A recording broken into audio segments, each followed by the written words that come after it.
Hello, good evening, welcome. I am Samuel Trapp. This is Damn Radio you are listening to, and the show is International Flavor. I am coming to you live from Vilnius, country of Lithuania, right now, where I've had an eventful day. Quite a bit has gone on here, quite a bit I've looked at, and we're going to be going into the show. I've decided to tell you the show is about NATO's and Europe's scars, the scars that I believe are still carried here. There will be a point at the end of why I think that it's from an American's perspective, but I'm an American. I've been traveling and on my way back from Moscow. I'm in Vilnius for a day or two, and then I'll be going from here to Istanbul, and then from Istanbul back to Miami. And it'll be some good stuff. And I wanted to talk about some of the news that I have encountered and a few extremely interesting things that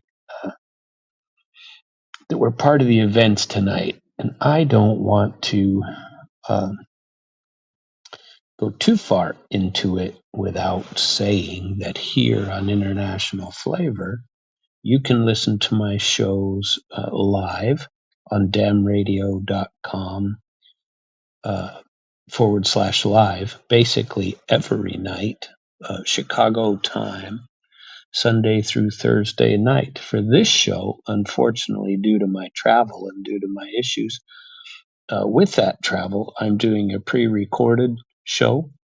This one will actually be aired on Monday evening. Coming up in Chicago time on Monday, which I believe is the 1st of September. God knows what the date is these days. I've been traveling and really haven't been keeping track of the days.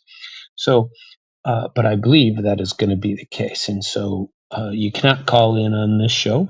If you do, no one is going to answer because I'm not live in the studio. I'm in an apartment in Vilnius and doing my show from here. And some of the things I wish to go into tonight.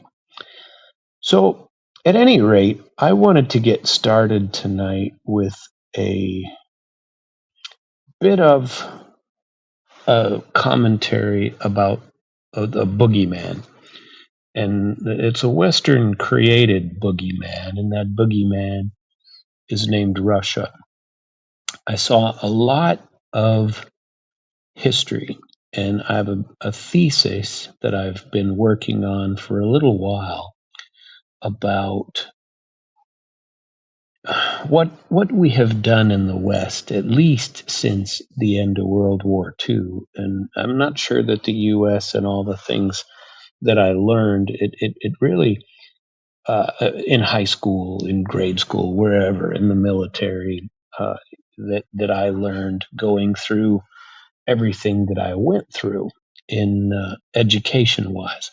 I have a jurisprudence doctorate, so I went pretty damn far. But I remember learning things about what the U.S. did and what the U.S. has done after World War II. And I never really paid that much attention to world history. And yes, they had classes on it in high school and stuff, but I'm not sure if that's as an American's perspective, they don't teach that, or most of the time, because I went to public school, I wasn't in any private school, didn't get any world training. I dreamed about other places in the world and stuff like that, even when I was a kid.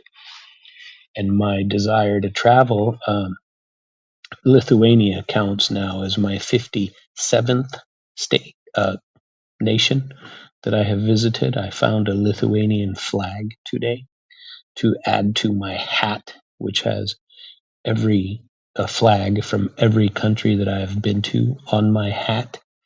And I wear it around sometimes, but I don't take it on trips and whatnot. I'd hate to lose it. It's more for a display item in my pickup truck. But at any rate, I got that flag today, but I've always had the desire for travel to other countries. I've been to all 50 states in the United States, and I finished that on my 50th birthday by going to Maine. and that was an interesting trip. Had some lobster on the beach, and very good. Probably the best lobster I've ever had. It was well worth the trip. All I did was go up, spend the night, eat at an Arabic restaurant the night before, which was really cool, and then I had my lobster on the beach the next day, which happened to be my 50th birthday, and then drove home. And that was my last state I had to get to, and I'd always said I was going to do it by the time I was 50. Well, I'm going to live until I'm 100, and so I've been knocking out country since I was a young man as well. And I always try to stop in at least one or two and spend a day or two there, and that's what I'm doing in Lithuania. So, at any rate, Vilnius is an interesting city. Ukrainian flags flying everywhere. Lots of history, tons of history. And as Americans, like I was saying in the beginning here, we don't get as much of a focus on history as we probably ought to. And like I said, in high school, all you get is how great the US is, basically, and they don't go too in depth into what the rest of the world's history is because it's a pretty self centered public education from the history perspective. Not that the other interesting parts of existence and life don't exist, because they do, but that I believe the focus is always, especially in public school, pointed toward the greatness of the United States. And the United States, great country. I'm a patriot. I believe in the United States for the most part. I don't believe in our leaders. I believe we got some problems there, but that occurs, and hopefully we do a little better in the next rounds. You never know. So my thought process today is about NATO and the boogeyman, the created boogeyman. I'm going to tell you something that I believe completely. NATO NATO was never really about defending Europe from anything. It was about control. It was about control and the U.S. desire to continue to control. And I'll tell you why I think that way on a personal level. But think about it. In World War II, who started the war? Who started World War One? How did it start? Let's talk about World War II, which Russians refer to as the Great Patriotic War. But it wasn't the Russians, it wasn't the Soviets who started the war. It was Germany. Everybody knows it. The Axis was Germany, Italy, and Japan. I remember playing a game called Axis and Allies. I always liked it. And, it was a pretty cool strategy game. And lots of strategic thinking that went on in that game. And I enjoyed playing it. And the Axis teams were Germany, Italy, Japan, and the Allies were Soviet Union, United Kingdom, and America. So Russia, Soviet Union, was our ally in this huge thing. And who paid the heaviest price, which a lot of people seem to forget, especially in America? Who paid the heaviest price to crush Hitler? Wasn't the United States, it was not Britain, although they paid as well. Britain for sure, more than the United States did, but it was the Soviet Union. They lost 26, maybe 27 million people dead. US lost about 600,000, if I recall my numbers correctly. And I truly do not know and didn't look up how many they lost in England or United Kingdom, Britain. But entire cities were flattened there and in Russia.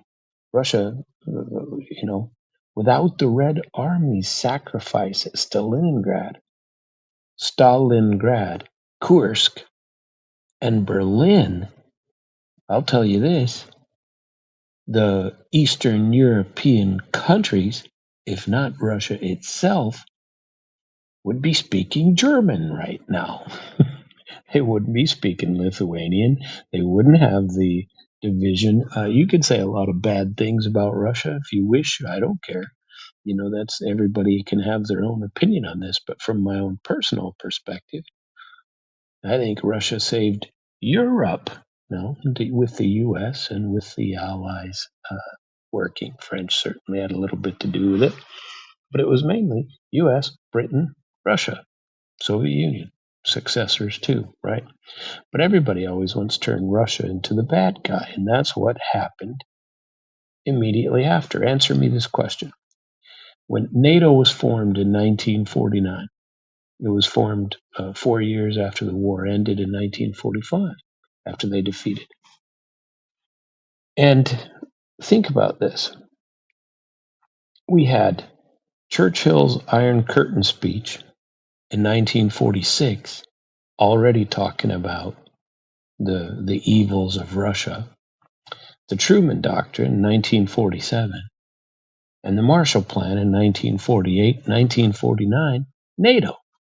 Okay, and Stalin was, our ally, old Uncle Joe. We were trading lend-lease things. We were trading aircraft in Alaska. That's part of the reason why Putin went to visit and commemorate that. When he did meet with Trump, first Russian president, first Russian leader of any kind in any generation to go to Alaska. They'd never been there. So the axis was there. Russia, Soviet Union, didn't have the resources, didn't have the will, didn't have the ability to march on Western Europe at that time. So why did we create NATO? The Soviets were shattered as well and exhausted since 1939. They'd been in war with Germany. So the Soviets were pretty shattered. They wanted buffer states, and they got them, Poland, Hungary, Czechoslovakia, not to conquer the world, and, Baltics too, for that matter. They weren't trying to conquer the world. They were trying to basically prevent another German invasion. That's what, or end it, or make sure it didn't happen again. But nobody was planning on that. So yet in record time, the whole story was flipped.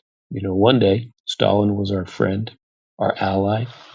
The next, he was a Cold War monster. he may have been a monster anyway, for other reasons, but mostly to his own people. I don't think he had any designs to take over the world. I have a pretty good understanding of what was going on after World War II, and it wasn't about Russia taking over the world. They weren't trying. They didn't go anywhere. Who else did they capture, take over after World War II? Nobody. So, but NATO, that's because NATO was not about saving Europe from anything.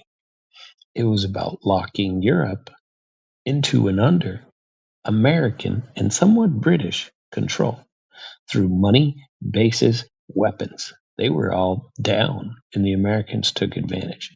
So they were selling the American people a story about a Russian bear ready to take over the world.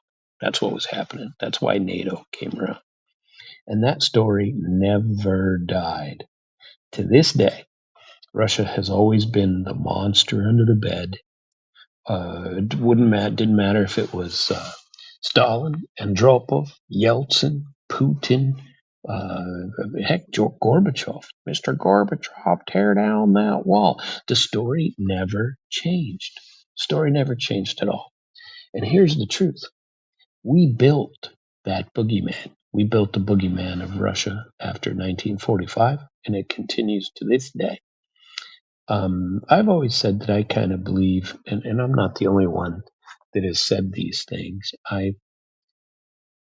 believe similar to what Jeffrey Sachs says, a couple other people, that if you continue to claim that someone's the enemy, you will turn them into your enemy.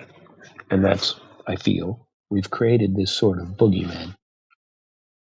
just to justify our own narrative and our own global expansions and our own rather large misdeeds as well. And we are still selling that narrative to this day. Meanwhile, the buffer states that we were talking about, Poland, Lithuania, Latvia, Estonia, Ukraine, they still play the same role. Same thing. They're staging grounds for U.S. money, weapons, bases. And the Americans are pretty much footing the bill. And I can tell you this. I mean, that's not so much true anymore. Trump has been pushing that, and we'll get into that in just a minute. But as a former military person, I honestly, and in some parts, never really did, but honestly, I still don't get the point. I have never seen, nor has anyone presented to me, any evidence that Russia or the Soviet Union, frankly, were planning to take over the world in 1949 or today. I don't believe it. And I believe the approach is off, and it always has been. In our approach, I, I think the world approach needs to be different. The approach to the world has got to be different. It's not, and we'll get to that here in a second too. But I believe that Trump gets that to some extent. Trump wants to run the world as like a global CEO. And he might not dress it up in polished language, but I think his instincts is right. NATO is a drain on the United States, built on fear that doesn't really exist.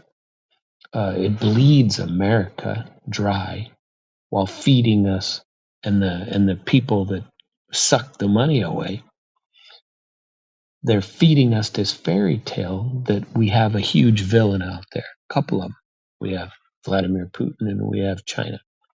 That's what we got. So let's dig into this because here I am in Vilnius. The history screams it at you from every corner. You see it everywhere. There's Ukrainian flags all over the damn place. There's signs on their buses as they go down the road to say Vilnius, Heart, Ukraina, Ukraine. And I mean, it's just screaming at you from everywhere. They're giving free stuff to Ukrainians. There's I could tell you some stories, but that's not the point of the show. Well, my shows are always about telling you stories. But let's dig into this because, like I said, it's grudges. The grudges in the history. The grudges have never healed. None of these, and they've been going on for centuries. Between the Poles, the Ukrainians, the Latvians, the Lithuanians, the anybody pick it. The Germans, the Habsburgs, the Austrians, the Turkish, the Tatars, the Mongolian hordes, the Ottoman Empire. I mean, Austria-Hungary. You could go on forever, and the history you'll never get past it. So America doesn't have that history. I mean, we have a history where we destroyed the roaming tribes from before, but they didn't know what hit them. We took over all of that in pretty much no time. And not that I say it's the right thing to do, but we don't have that kind of tribal history. If we had the history anything like what they have in Europe, trust me, Americans would think differently too. Okay, but we don't. We always think it's somewhat innocence and naivete, and it's somewhat stupidity because nobody looks into it, and nor do they bother to understand it in the way they should. And we can't understand it the way the Europeans understand it. But let me tell you this: the borders all over Europe have changed hundreds of times. Hundreds of times. Will they hold? Borders never hold. And the idea the American can fix all of this, or that territorial integrity is what it's all about, is arrogance and stupidity. It's not wisdom, not remotely. NATO was not built about peace, it was built about control. And 75 years later, here we are, still paying for the same old lies that started then. NATO is a U.S. control tool, not a shield. The USSR wanted security, not conquest, which I believe is the exact same thing that Russia wants, security, not conquest.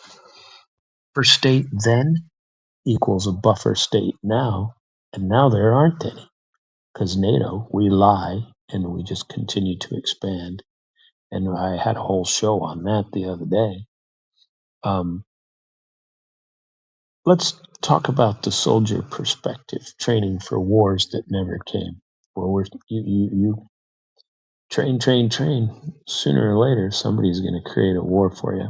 And America's pretty good about that. We create them.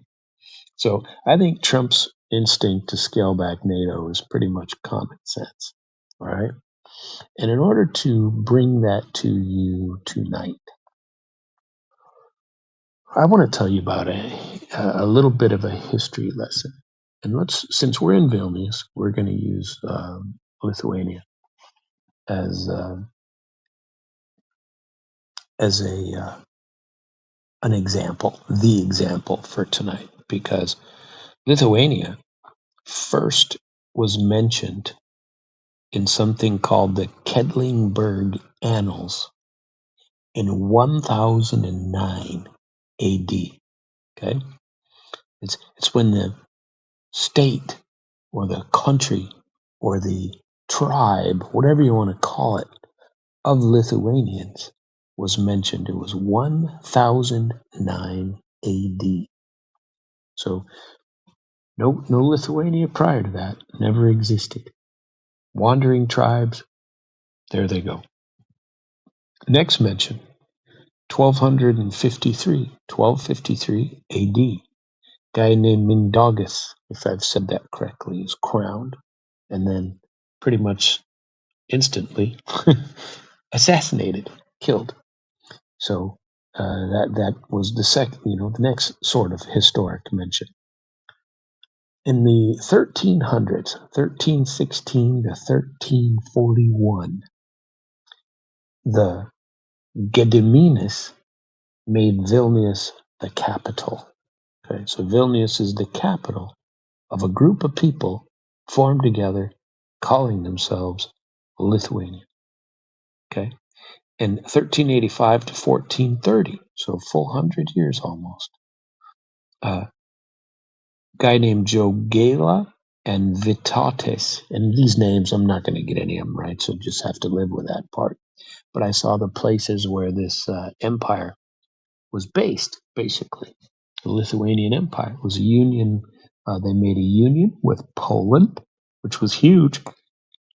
They were Christianized, became Christian, in other words, and by 1430 is kind of to placate Poland. And in the 1500s, there were wars. They talked about wars with Moscow, Renaissance palaces, first statutes, and retaining their independence, but they were still linked heavily with Poland, right? And, this went on. Borders were lost.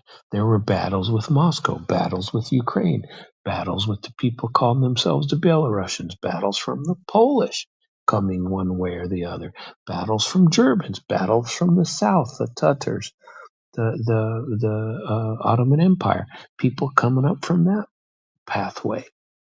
That they were overrun back and forth. And if you see the maps, or if you can go back and look at them, go look at a history of Lithuanian territory maps. And I'm using Lithuania as the example, but you can basically do this for every country, including Russia.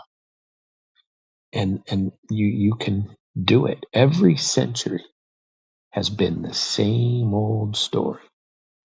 Every single one. Invasion, betrayal, shifting borders.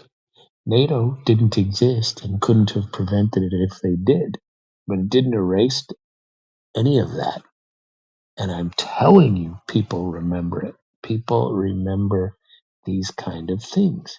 And they have I like to think there's kind of like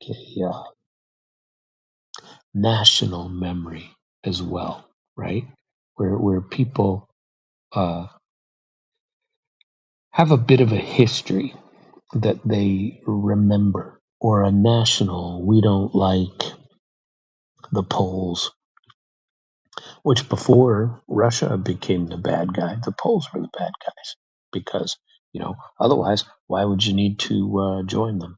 Why did you need to join with Austria Hungary, in which a lot of the marriages, a lot of the history that I reviewed today in some of these places, the marriages going back and forth to seal treaties with large families, and how a lot of these leaders in the Lithuanian Polish empire were kept it for as long as they did, right?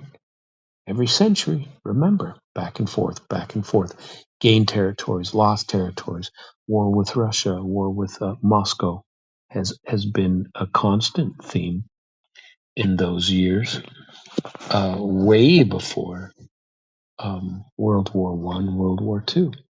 These things have been going on for centuries. Okay, so and today I went to Vilnius museums, and I want to talk about some of the modern parallels that we got.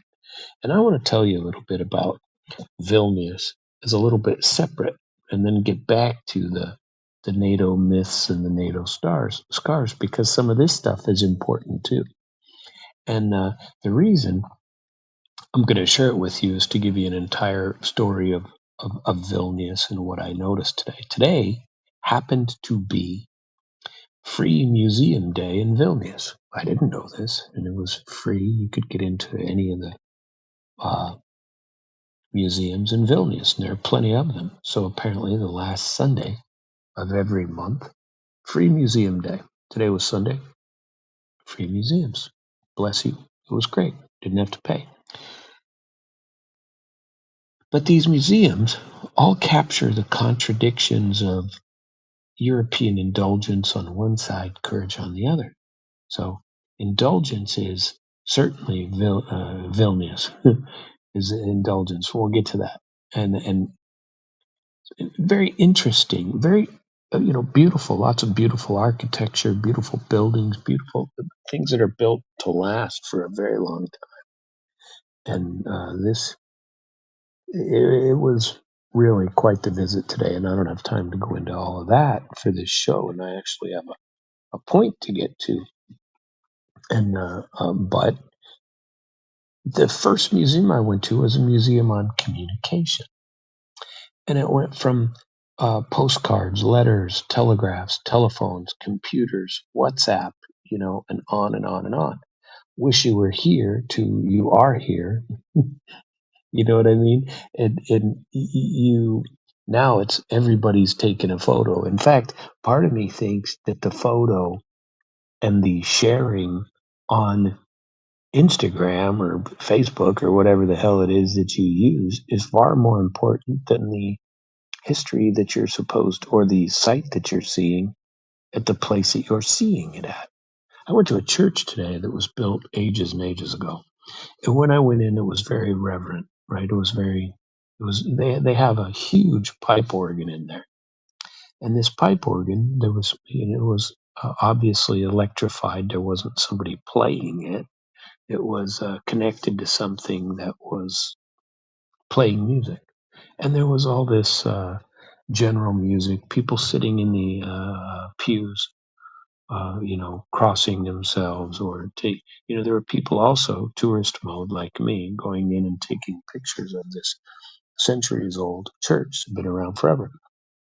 Well, all of a sudden, a song started playing that was the same stuff that you would hear in an American haunted house movie. And I'm gonna upload it to my channel. I filmed it. I was like, I can't believe this. It was completely irreverent, and it was like you would play in an old haunted house movie. And imagine Herman Munster. Here you got uh, this church with all these 5, 7, 800-year-old paintings and carvings and everything everywhere. People there worshiping, and all of a sudden, enter the haunted house music from an old American movie. It was crazy. And I was like, geez, I guess they really do think differently than we do. And I filmed it just because it was odd. And so I could have proof. It's like these people are nuts. And clearly we think differently than each other when you're playing haunted house music. But maybe that music means something else in Lithuania, apparently so. So that was stop number 1 and 2, the communication and in this church. And then came some kind of a weird sensuality and sex exhibit. Okay, and this was nothing but several rooms of photos. It was a photo exhibit. And so each photo was somebody in varying stages of undress. There were a couple of penises showing, plenty of breasts showing.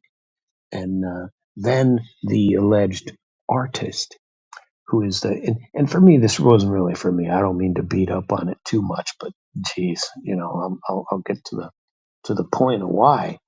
And people think differently is the point of everything I'm telling you here, and why. Plus, it just maybe give you a little spirit of Vilnius. I generally like it, but I don't know. People are a little bit, you know, they're not as nice as in other places. They were nicer in Belarus, far nicer in Russia, but here they're a little bit not, a little bit on the odd side, I think.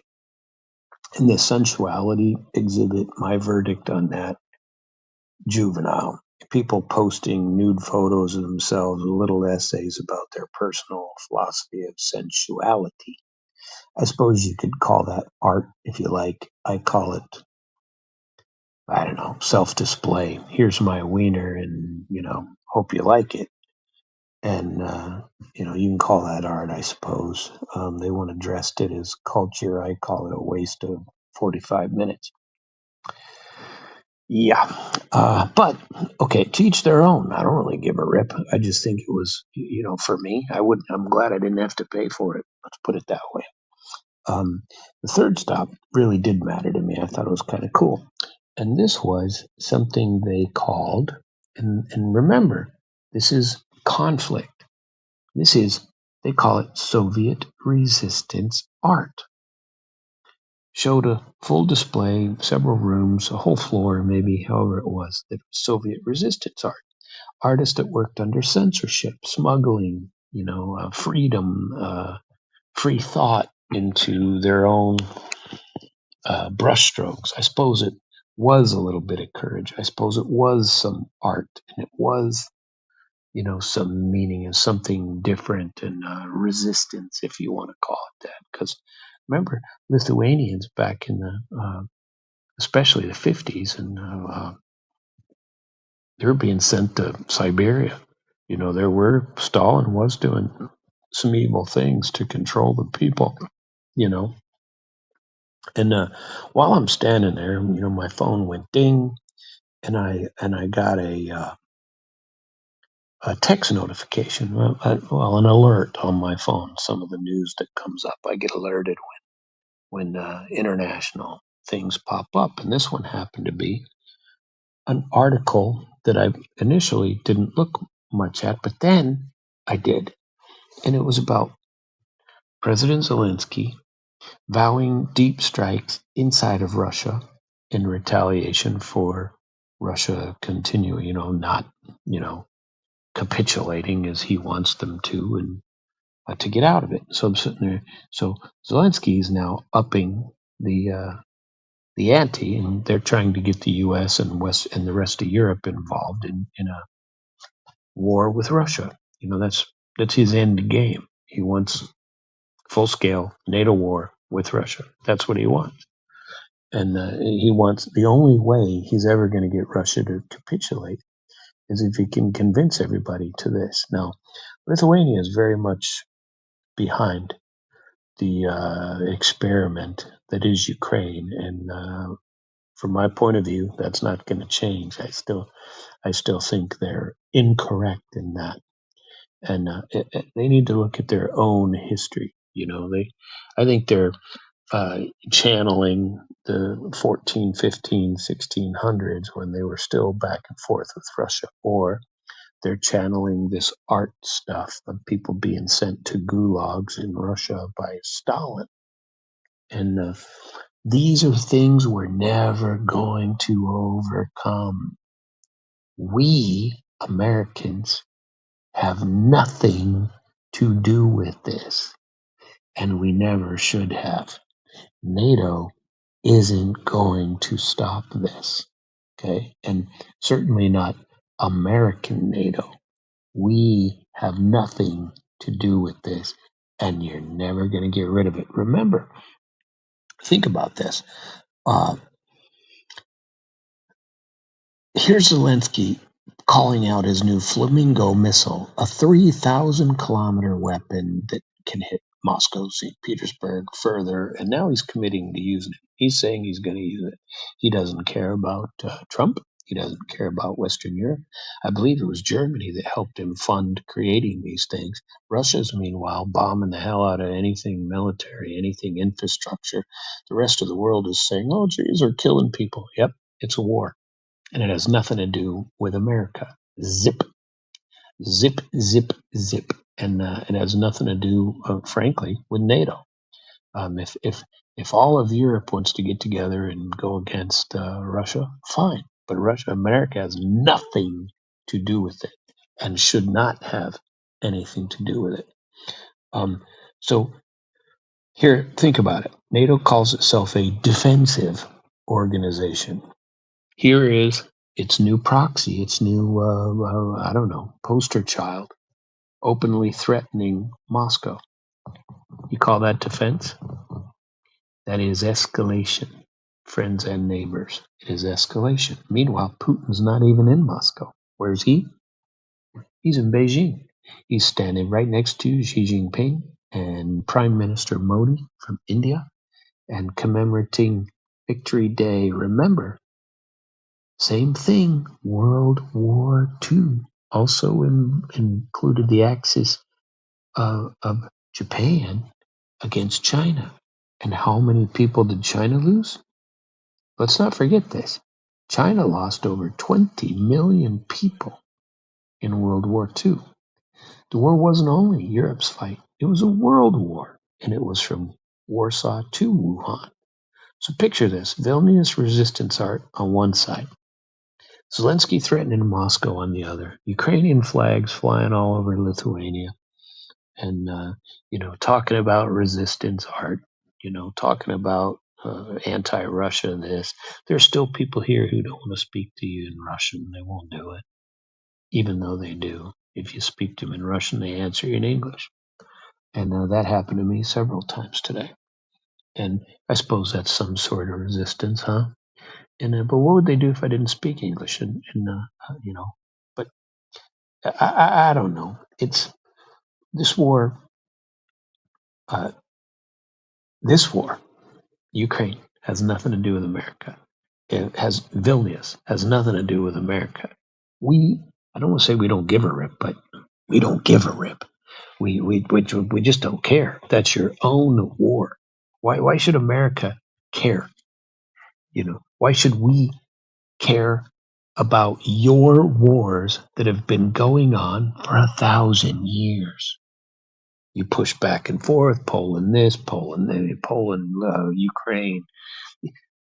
The Polish still hate the Ukrainians because of Bandera and the killing of 120, 110,000, however many it was, Polish. In fact, they still want to exhume their bodies and bring them back to Poland. I don't see the point of that, but I suppose I get it. If you're not going to get Lvov back or Lviv, whichever they're calling it these days, you might want to get the bodies back. But I think that's probably a bit much. But okay, fine. I think that's a political stunt, is what I probably should say. So NATO sits there pretending it's keeping the peace when all it does is tying America to old grudges that nobody's ever going to resolve, and new escalations that could burn the world. I mean, these old grudges involve places like Serbia, Czechoslovakia, um, Bratislavia, all or Bratislav, whatever the name of that city is, and this is this is not for America, and it should not be. Okay, now let's talk. Let's go a little bit further into this and make sure that I bring into this a little bit about a reality that is building as well. In last night's show, I went into all about this multipolar reality, which is on display in a victory day in China with Xi Jinping, Vladimir Putin, Mr. Modi from India, and NATO is still. I mean, Jesus, NATO's not together. America's not together with NATO. Most Americans, uh, my a lot of Americans are still on board with this. With hey, Russia's our enemy too, which they're just incorrect in that. And I wanted to point out a couple of cultural things that occurred to me on my little trip here in the last few days. And I want to tell you some great things. I did a show the other night about how art, how culture, how all of these things that bring us together, sometimes over centuries, are things that we should be focusing on, not things that divide us, but on things that bring us together. And I'm going to tell you a little story here. So I took a train from Moscow to Minsk on the way out of Russia, just like I did on the way into Russia. I got creative on the trip and figuring out how to get into Russia. With sanctions, it's a pain in the ass, but well worth the visit, and I'm very glad I went and all of that. But on the way back, we're coming through wherever we were. We might have been somewhere by Smolensk. I don't remember, but the person sitting next to me got off the train, so I had an empty seat next to me. So for 2 stops, I had an empty seat. And it was before the Russian border. The train stopped, and a lot of people got on. And a guy gets on the train next to me, Russian guy, and drunk as he was, wasted. His eyes were all glassy. He couldn't put a word together, and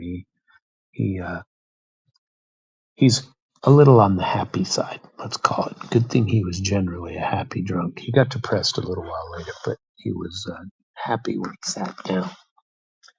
And he sits down next to me, says a few words to me, asks me a question. I don't remember what the nature of it was. Had something to do with his suitcase that he was putting over my head on the rack. And I said something back to him. We chatted for a minute or two. He goes, "Where are you from? What do you?" He noticed my accent. And I said, I'm an American." And he goes, "An American," really loud, and the whole train car was listening and was looking at us. And for the next half hour, at least, he was on a tear. You American, tell me what you think it is. You American, what do you think of Trump? You American, we're going to come and bomb you. We're going to take you out. And he was, talking about something. I said, well, I have nothing to do with any of that. He goes, "What are you doing in our country? Why are you here?" And I had said that I was there to, for travel, to visit. I liked Russia and blah, blah, blah. And he goes, "You're Jewish." And I said, "Well, I'm not." And he goes, "You know how you can tell a person's a Jew?" And I said, "No." And he said it, and I don't get it to this day. If anybody's listening and does get it, I haven't this day. It was only a couple of days ago. But he goes, "Well, let me sniff behind your ears. And I was like, what? He's like, yeah, sniffing behind my ears. I had no idea what you're talking about. Not a clue what the reference was. But I was getting a little pissy with the guy. And, but, I don't want to create an international incident. You get stuck by a drunk guy and, whole train cars listening. There's a little kid across the way, a little kid, probably 17, 19, who knows. And he was definitely paying attention and he was staring in and he was very interested in hearing this American story. And his mother or whoever she was sitting next to him was saying to the guy, listen, you're ruining the reputation of Russians and Belarusians and we behave yourself, basically. So ultimately, we shared some stories, wanted to know, and I was keeping it light, trying to keep it funny and trying to, I tried to quit talking to him a few times, but he kept on talking. And then he,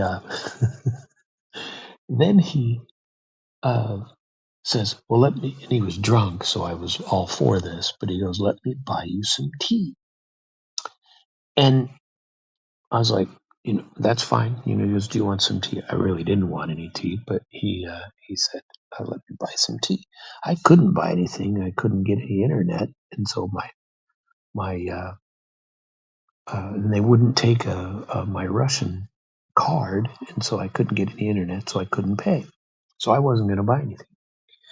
And he bought some tea for both of us. Tea came, we started drinking it, and he goes, and he gave 20 Belarusian rubles, which is far too much to pay for the tea. But he told the girl to keep it. And then, 10 minutes later, he was saying to me, he goes, they took my money and they didn't give it back. I want my money. And, they didn't give it back. And then he says to me, why don't you go talk to the whatever his name, the steward, I guess he was. Why don't you go talk to the steward and see what he will say, And I was like, and and I had to add tea, so I went up and I talked to the guy. I said, look, the guy wants his 20 rubles back, and I said, I heard what he told the girl. He told her to keep it, and if you want, I said, I tell you what, why don't you tell me what I owe, and you come and pay for it, give the guy his money back, or whatever it is you're going to do. He goes, are you getting tired of sitting by him? I said, well, no, I just don't want there to be any issues. I don't want there to be any problems. And I happen to have gotten stuck by a drunk guy. I suppose that happens sometimes, and I'd prefer that it didn't, but here we are. So he came up and he chewed the guy out and told him he was being neprilichny, which is basically rude and uncivilized. You're not being nice, and you can't you, you can't buy somebody tea and then take it back or whatever it was he said. He let him have it, and a couple of people in the car were like, rightly so, and he was like, he didn't understand it. Didn't seem to me, but either way, I told the steward I couldn't pay till we got to a spot where I could get some internet. Took care of that, paid him later. It wasn't anything anyway. It was a small amount of money. And at any rate, I just wanted to avoid any sort of incident. Well, the guy was kind of, because people had, yelled at him. I don't think he really understood what was going on. Elliot was drunk. And he, I don't know if I handled it correctly or not, God knows, but the guy got very quiet after that. He actually went to sleep for a little while, and I was pretty happy. But he was jumping on me about this conflict and talking about a perception that Americans started this war, at least from the Russian side, and that Americans are the ones they are at war with. Now, I happen to believe that to be pretty much correct. I believe that. I think we are much more to blame for this than Russia is. I think we pushed this. I think Europe is still pushing it. I think, and if you look at the perspective from the Lithuania side, Jesus, these people are all, I, they are truly concerned. I don't believe this is made up. They think this is the next level. I believe they really believe that Putin's coming.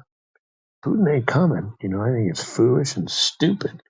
And whoever is pumping this stuff up their heads is the same people who is funding bullshit in NATO and in the European Union. And by the way, helping people steal money from another generation of regular people all over Europe. So those are my opinions. These are not government opinions, but I'm telling you, the Lithuanians really do believe that Russia's coming. It's coming for them. They're flying these Ukrainian flags for a reason. This is nuts. But they believe it. I don't believe it. I think the world has changed, and I think people need to change with it. Change their damn perspectives, because what you're doing is seeding hate and other sorts of things that are no longer relevant. They certainly aren't relevant now. And your grudges from a Polish incursion and a Russian or a Moscow incursion 400 years ago, or any of those things, don't mean that's the same thing that's going to happen tomorrow. But I suppose from their perspective, you better be prepared for it. But from our perspective, what the freak does America have to do with it? We don't need to be the world's policeman. I'm with Trump on that one. I think he's trying to get back from being the world policeman. I think he'd like to be the world peacemaker, and but he keeps going back and forth too. So I think he still has a lot of neocon, which is naturally globalist bullshit. They want the same thing. They want to continue these wars. They want to continue funding it. But I don't think they're going to be successful in the Xi Jinping, Putin, and Modi modes. That's not going to work. So let's talk about the economics of it all, because this is where it slips a little bit. Remember, this is still a money game. This is the money game. Rubles and rubles and rubles and rupees, rubles and yuan. Sanctions were supposed to crush Russia. Sanctions were supposed to harm China and harm India. They didn't. The Russian economy is standing. And I'm telling you, I felt like Russia was America in the 80s. Everything is cooking over there. There's money all over the place. There's a lot of poor people too, but there's plenty of money to go around. I I didn't see, certainly not in Moscow. Didn't see a lot of. I saw a lot of money. Let's put it that way. Restaurants are fantastic. There's money being spent, and it's a big one. The roads are decent. It is not Moscow of the 90s. Not anymore. Nope, nope, nope. The subway systems were fantastic. Um, I think the BRICS is a big deal as we get into that. The world isn't the world of Europe pre World War II. It's not that way. And I think the focus on creating a boogeyman needs to go away. And I think that people are still creating this boogeyman, certainly in Lithuania. They believe the boogeyman is still in the East. And they are totally on board. As a people, they are totally on board with the bullshit going on in Ukraine and with everybody funding it. And there was a drone thing I saw. There was a couple walking down the street holding hands, young kids. wearing black shirts that on the back said drone training, drone training. And I saw something while waiting for the train the other day, or outside of the train station in uh, here in Lithuania, and it was an advertisement board. You know, one that changes every couple of minutes, different advertisement TV board, basically.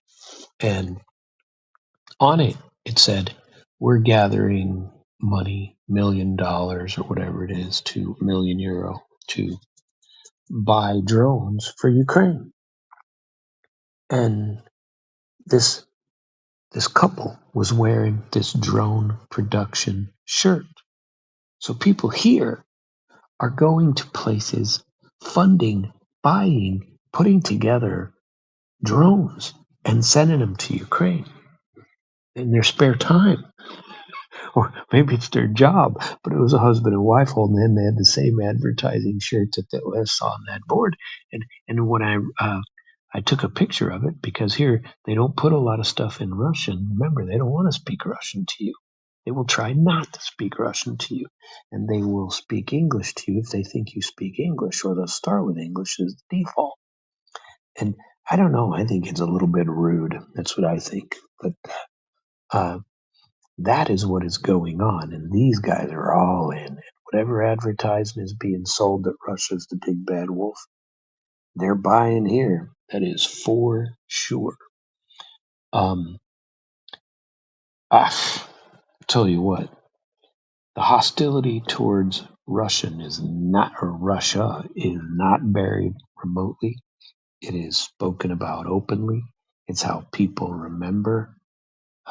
Maybe it's recent deportations, Siberia, Soviet years. Russia will always be the Soviet oppressor. And it could be a generational thing, but it sure as hell is not gone. I don't think people think that Germany's ever going to attack them. How did Germany become so friendly? I mean, they're the ones who produced Hitler. They're the ones who came and overran Latvia, Lithuania, and all the Baltics. It was all Germany. But nope, who's the bad guy? Russia. Russia, Russia, Russia. And who created that? I mean, Jesus, when's the last? Now, admittedly, when the Soviets marched all the way to Berlin, they didn't really leave. You know, they didn't do it. I read a plaque today that says that in 1991, when Lithuania was trying to get out of the Soviet Union, there were journalists broadcasting, and I saw an ad that said they were broadcasting from this point. We still spoke, and we've had our independence. And these grudges are not old; they're new. Um, Now, one other thing I wanted to talk to you about is Lithuania is shrinking. Its youth are leaving. People aren't staying here. It's an older nation. And one thing, and Russia's going through the same thing. Ukraine, I mean, hell, they're left in mass. You know, and a lot of people are leaving anyway. They're going to cheaper places with more social, uh, free stuff. That's where they're going, where they don't have to work, where they don't have to get anything. But demographics are a big deal. You get here as well. You get a family stipend. Imagine living in America and having a baby and being told, because you had a baby, we're going to pay you $600 a month to help raise that baby. And we're going to do that for every kid that you have. So here you are planning on one kid, but raising kids are expensive. So if the government says, we're going to give you another $600 a month per kid, Jesus, there's some big families going on, right? And people are starting to make some money based on all that stuff. And Russia's doing it. A lot of other places are doing it because they're having negative growth. Their families are shrinking. You can't afford kids. And so what's the government doing? They're going, Jesus, what are we going to do in the future? We've got to increase. And so they are. They're increasing them. And Europe is aging, hollowing out. Russia's shrinking also. NATO's defending lands that are emptying themselves. Um, we've got lots of places with a lot of problems, is what I'm thinking. And I I want to kind of tie all this together for you and say that I've had quite an eventful week-long journey into Russia, and then whatever days remember are coming through on the way back. And this my first time in Lithuania, my first experience in it.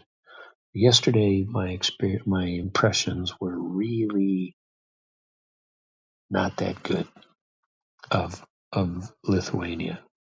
Um, Today, walking along the river, which was really cool. It's a Sunday. There were people out bicycling. There's a lot of bicycling that goes along here. Evidence of last night's partying. This place is a lot like Europe, maybe still is, or it certainly was in my army years. If you were going to go out after work, when I was in the army in Germany, you didn't go out right after work. People weren't out then. Places were empty. You went out, well, you went home, did what you were going to do. You get out here, work environment at 4 or 5 o'clock, whatever, 6 o'clock, and you go home. People don't go out until 11, midnight. But these people party all night long. These people don't go home. Even in Lithuania now, hell, Belarus was crazy. It's at 8 o'clock in the morning. I went out to breakfast, and there were people still partying in bars, walking outside of bars with big glasses of beer and hanging out in the street, drinking them. The sun was already up, and they'd been partying since 11 p.m. And this is what socialism will do for you, baby. You don't have to work. You can. America, we shut down. I mean, Jesus, we shut down when they're just getting started. And places are shut down by 1 o'clock in most states. Sometimes it's two. There's, I can't remember. I've been to a couple of states where it's 3 or 4 in the morning, but never 7 or 8. These places are open 24 hours, or they shut down at 7, 8 in the morning and open back up again at 10, 11 at night. And there's didn't seem to be any shortage of them. So culturally we are very, very different. And their youth, I don't know, they have time to have any babies. They're all out partying all night long. And I tell you what, that it is certainly different here. It is, the same was in Belarus, the same. And, I've seen it in a couple other places over the years, but it was definitely interesting. This morning went to breakfast at a pretty nice place, and I like talk about food because I like food too. But let's talk about culture here. Here, everyone is basically Slavic as well. I suppose you could European and Slavic. There's plenty of Slavic types. Let's say plenty of Russian speakers and Lithuanians. I'm not so sure are Slavic, but they're certainly connected to the, but they're also from the Habsburgs, and especially on the aristocracy side, and all the, boy, watching the genealogies of some of that, there's some serious history here. And the reason for this whole show and talking to you about history is talking about the scars that are here. And these scars are all over Europe. And we're not going to cure them, America. We aren't going to cure them. And we Americans have no business being involved in land wars in Europe. None. This isn't Adolf Hitler. This isn't any sort of incursion like they want to say it is. It's these things have been lined out over and over and over. If you truly believe that Russia wants to take over the world, you're just wrong. You're listening to the wrong experts. There is zero evidence that Russia wants to take over the world. I think Russia's been clear about what they're pointing out and what they're doing. This is true even if you're in Lithuania. Where is the evidence that Russia's going to take over here? I suppose it's a pretty fresh 1991 when you declare your independence. The Soviets. It was still the Soviet Union at that time when the Soviets come and try to crush you and put you back in line. It didn't work. I mean, but I understand that it was a country in upheaval. It was a country that was going down, and so I get the fact that history is still got a lot of history, but as Americans, as an American, as an American patriot, as a former American soldier, uh, diplomat, had a diplomatic passport, I'm telling you, I don't believe that the experts have any idea what they're talking about if they're pumping out that Vladimir Putin plans to take over the world or take over Europe or march upon Paris or even march upon Vilnius. I don't believe it, and I can't imagine that people in Vilnius really believe it either. But surprisingly, after meeting several of them and hearing some of the things that they say, I must admit to being surprised because everything that they're talking about, Ukrainian flags flying everywhere, and they're in. They are all in into. I wonder if that means they'd go to war. I mean, Jesus, if they're all in, why don't they go join in the war in Ukraine and go fight Russia? I mean, if that's what you want to do, go do it. That's. I mean, what are you waiting for NATO to do something? You go do something. If you really believe that, go fight. Go fight, and put your money where your mouth is. I mean, hell, they're paying people $5,000 a month to fight on the Ukrainian side too. You can go be a mercenary if you want to. They'll hire you. They'll put you out on the front lines.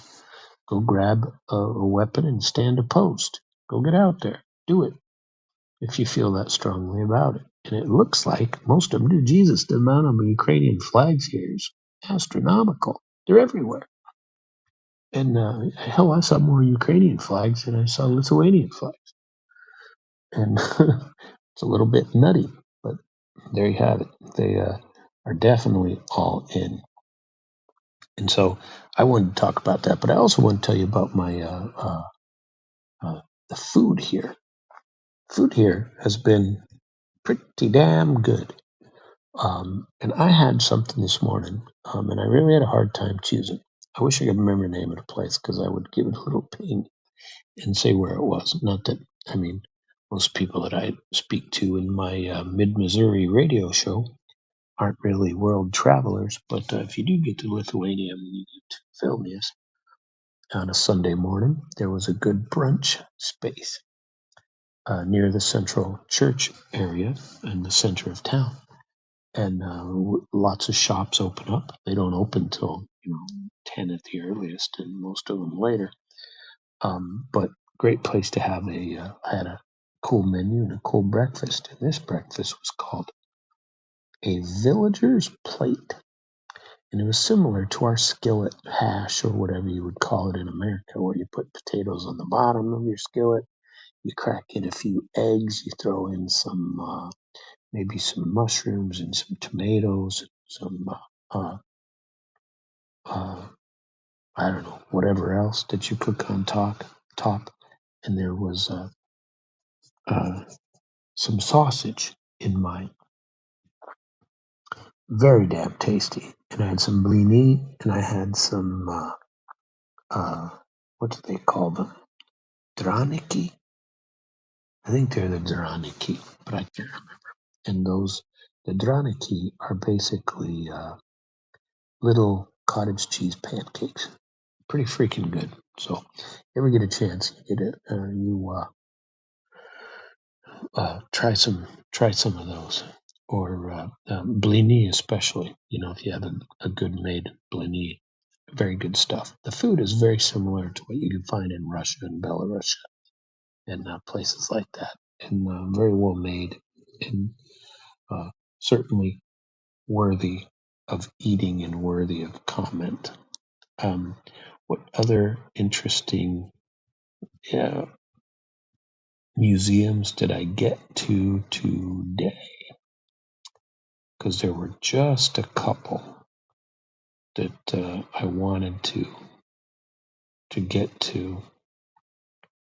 But my main point was talking about the scars that are very visible today, that have been left over from generations of conflict, generations of war, generations of cultures beating up upon each other.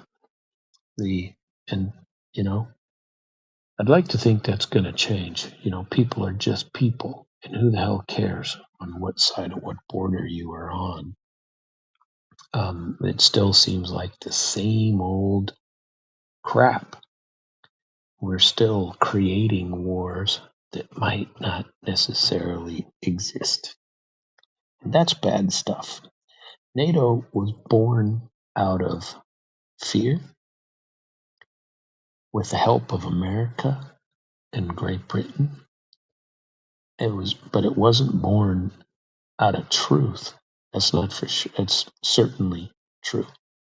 There ain't no way that Stalin, even being the boogeyman that he was personally, there ain't no way he could have put together an army to take over Paris.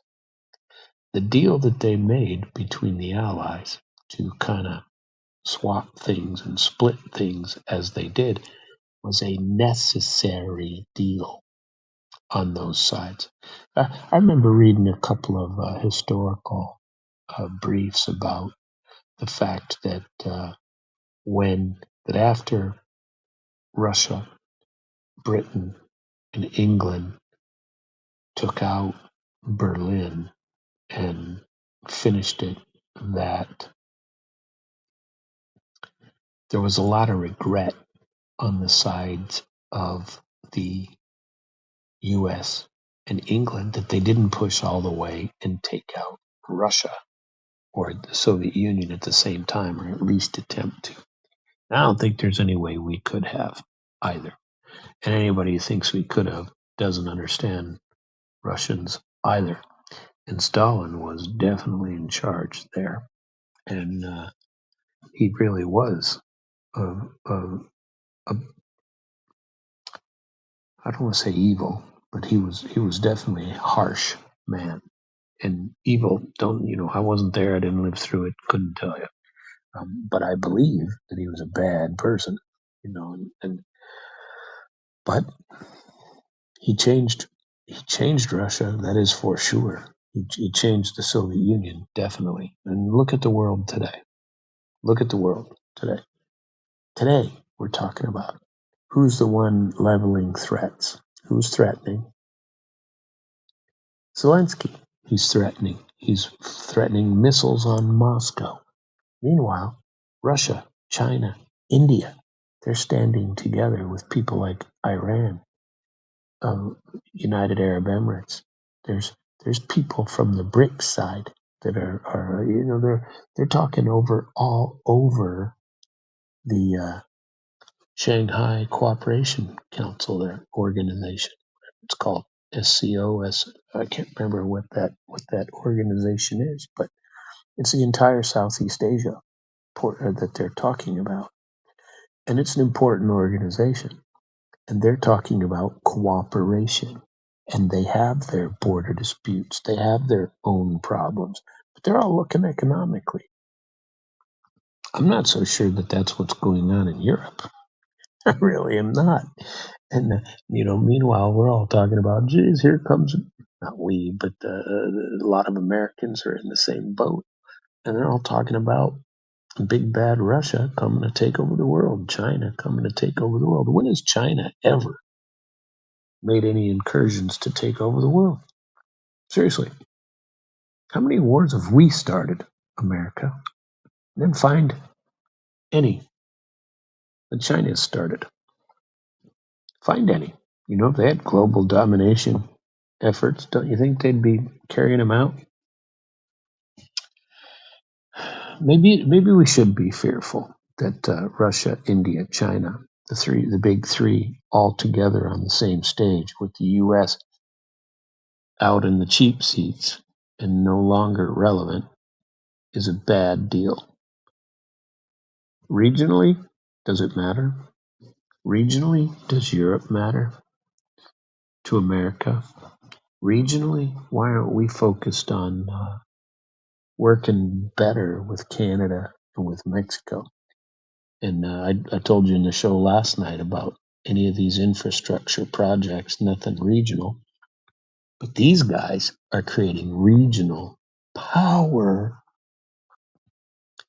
Tell you what, I don't want to go back to last night's show, but this is a big deal. And remember, they're commemorating millions of dead Chinese at the hands of Japan. That's what they're commemorating. And Lithuania is remembering deportation. They're remembering centuries-old wars. Remember, Poland is remembering massacres by Ukrainians. And but Poland is also very much anti-Russia. And none of them are ever forgetting. They think Russia today is the same as Russia was 400 or 500 years ago, and they're never going to stop. And that's how it is. These wounds are old, they are deep, and America cannot heal them. America can't heal those wars. But here we are, chained to NATO anyway. Is NATO going to solve those scars? I don't think so. In fact, they're trying to pump them up and use those scars to make everyone create the boogeyman in Vladimir Putin and Russia and keep us, America, chained to that dispute that has nothing to do with us. If Ursula von der Leyen wants to fight Russia, let her figure it out. If Mertz wants to get together with Macron and company and take his coalition of the willing and help Ukraine bomb the crap out of Russia, that's what they've done anyway, because who provided the technology? Germany, for Ukraine to make their own ballistic missiles, And why do you think Russia's been trying to bomb those places where they're being made? Some people say they were delivered by Germany. I don't know that I believe that if Ukraine says they're building them, but Russia's been bombing the crap out of them. There was a lot to hear about that.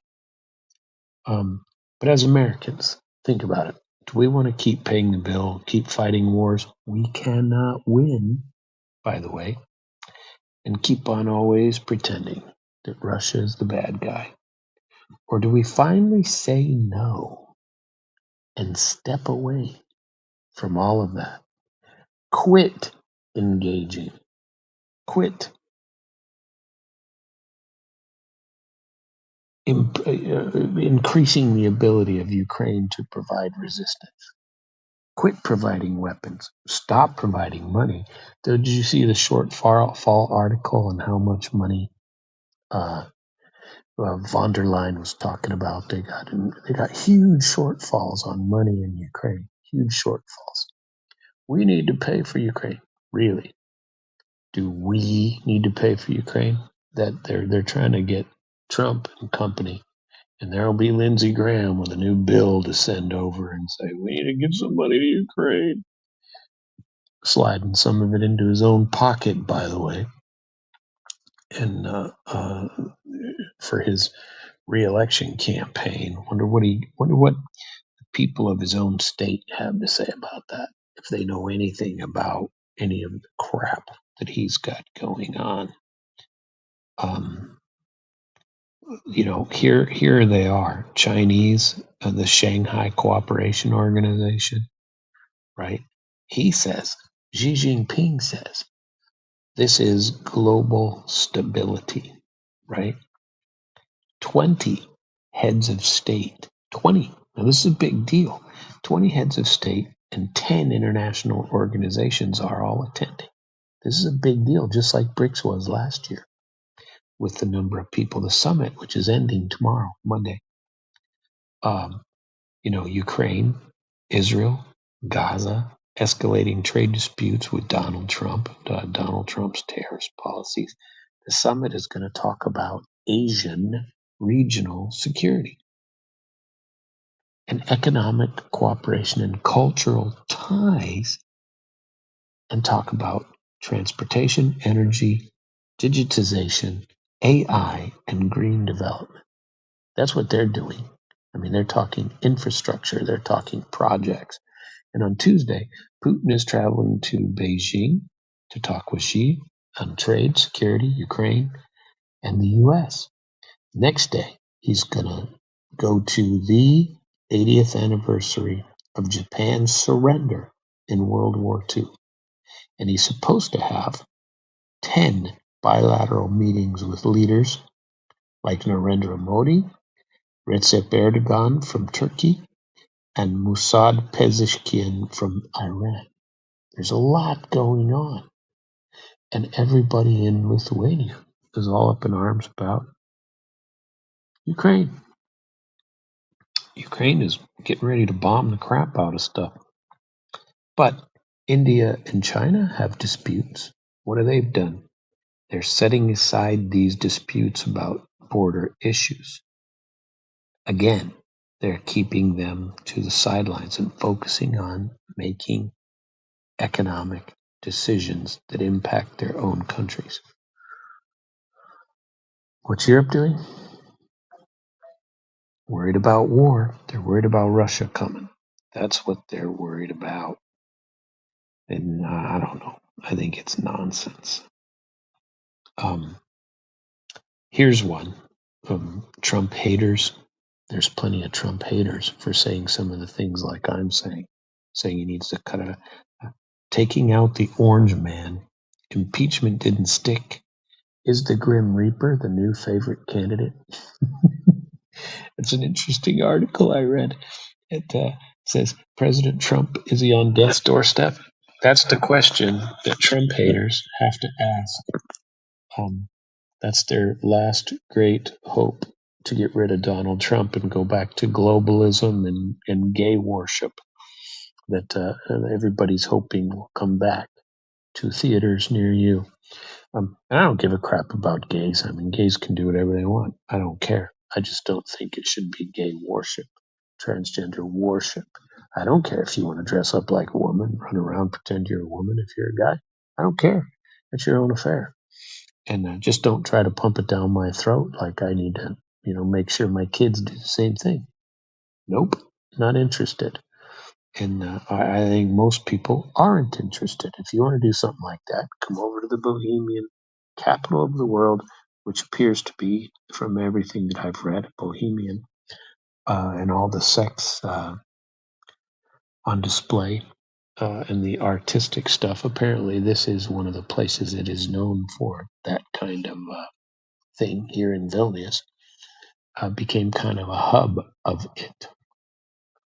And the sexuality museum exhibit that I was telling you about earlier where everybody got to take a picture of their penis or their breasts and talk about how they're sexual and this is how life ought to be, and you shouldn't be afraid of your sexuality, and everybody likes sex. Well, these are things we already know. We already know these things. I don't care about your sexuality. I don't think I need to go see a picture of your penis uh, to understand that people view sex in different ways. I don't care. I don't know why that one bothered me so much. I suppose it didn't bother me. It was a waste of my time. I was like, man. And I remember, thinking right when I came out, I was like, geez, I'm glad I didn't pay for that. That would have been a complete waste. But Trump haters are just waiting for Trump to die so that they can get back to business as usual. So social media, apparently, there's been a lot of attempts to determine if there are any signs of indicate serious medical conditions for Donald Trump, and they're talking about it on social media. Doctors believe that Trump has swollen uh, legs, and it means he only has 7 months to live. He's going to have heart failure. That was public on the air tonight. TikTok, in particular, gave rise to a whole new category of content, which they call hopecore. And Trump haters give medical or medical adjacent experience in publishing content that opinions about Trump's days are numbered. Although how many days that means, nobody is becoming clear upon. They're just waiting for him to die. The uncertainty is a source of frustration for commentators seeking certainty and nailing down when he will die and how long they have to put up with him. So some are keeping spreadsheets, charts, countdown clocks, and same as you would keeping track of your stocks, I guess. But the White House openly commented on Trump's uh, chronic vein insufficiencies that would explain bruising and swelling. But back in June, in his appearance at a UFC event, it led to much zooming in on the crotch area, with some speculation that he was wearing a catheter. Crazy stuff. So why is this a thing? I don't know. People got nothing to talk about. And I just found it amusing and thought I would share it.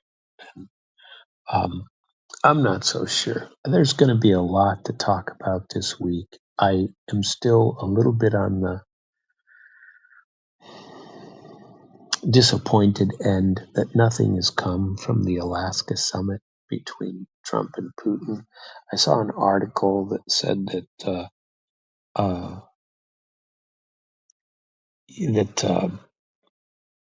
Trump is pushing for a meeting between the two again and said that he'd be happy to do a trilateral meeting.